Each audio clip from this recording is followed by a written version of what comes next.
Hello বন্ধুরা, তোমাদের বছরের প্রথম দিনটা কেমন কেটেছে? আশা করি ভালো কেটেছে। আমার কিন্তু দিনটাই স্টার্ট হয়েছে সকালে স্নান করে পুজো দিয়ে বড়দের প্রণাম জানিয়ে।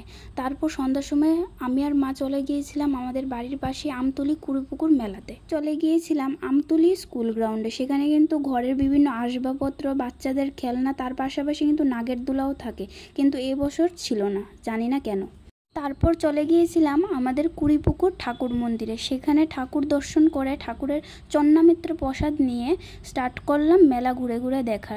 তো প্রথমেই একটু খাওয়া দাওয়া করে নিলাম, তারপর মেলার ভিতর ঢুকে পড়লাম। মেলা ঢুকেই তো দেখি প্রচুর ক্রাউড। প্রতি বছরের মতো এবারও ছিল প্রচুর ক্রাউড আর প্রচুর পরিমাণে দোকান। প্রতি বছরই কিন্তু আমাদের কুড়িপুকুর মেলাটা 3 দিন থাকে, অর্থাৎ কালকে 17 তারিখ পর্যন্ত মেলাটা কিন্তু আছে। তোমরা কে কে গিয়েছো বা যাবে আমাকে অবশ্যই কিন্তু কমেন্টে জানাবে। আজকের ভিডিওটা এতটুকু পর্যন্তই। দেখা হচ্ছে নেক্সট কোনো ভিডিওতে। টাটা।